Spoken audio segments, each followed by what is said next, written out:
I wanted to create this video because of some issues that are coming up with the WorldWorks Games registration mark cut files using the Silhouette Cameo, the newer version of the Silhouette SD. So I think I finally found a way to get these to cut properly using the cut files that have been provided. So let's take a look at this.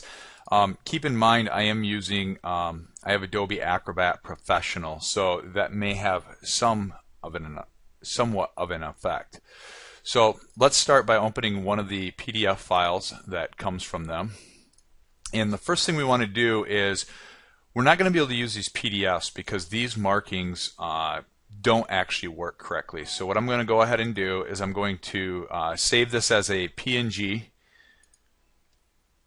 And we'll just save this where it is, and it'll save each one of the pages as a separate image file.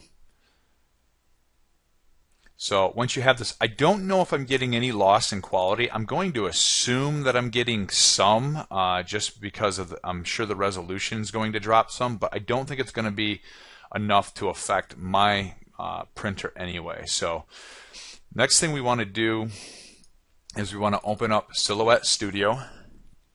And I'm using the latest version as of 8/17/2013.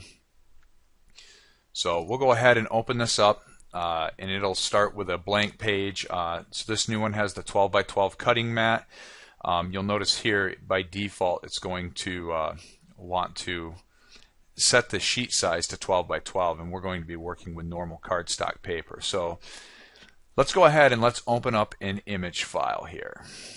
So we're going to start with the model that I just created, and we're going to go ahead and choose a PNG file. And here's beds page 1. So you'll have to do this for each one. And then I'm going to go ahead and set that to letter. The next thing we're going to do is I'm going to use the erase tool, and I'm going to zoom in a little bit here. And we're going to get rid of all the existing markings, let alone I don't need to be printing any of this information. You could also use an additional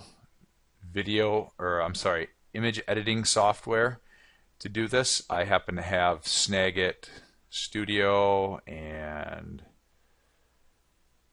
amongst other software that I can use. Let's go ahead and get rid of that. Get rid of the existing. It's really important to get rid of the existing marks here. And notice this, it says use the beds 1 studio file. Keep that in mind. We're going to need that in a minute. So we'll zoom back out to fit. Now the next thing we're going to do is we're going to do a merge, and we'll go to File, Merge, and we can grab another file. Now here we're going to go find the cut file that was just recommended down there, beds 1. And when we bring that in, it's really hard to see, but what it's done is it's overlaid it right on top of it. So all the cut lines are actually there. And you might be wondering, well, you can't print this to fit, things like that. That's going to be fine. I'll show you how we'll get around that in just a moment. The next thing we want to do is we want to go up to the registration marks and go ahead and say show. Now what this is going to do, differently than the original one, is it's actually just going to put the default registration marks on this page for us. So we don't have to worry about the registration marks being wrong at all. Once you have this, all you need to do is save this, and I'm just going to call this beds 1, make my studio file, and then you can actually go to the print settings right here, and you can go ahead, you can change your preferences to make sure that it's set to best quality there, and then go ahead and hit print, and this device is going to just print this one-to-one on the printer. And you may hear in the background it's printing out on my inkjet printer, and then I just load it into the machine as shown here, and it'll go ahead and it'll cut just fine. So this is a quick and easy way to get around the issue of having the wrong registration marks.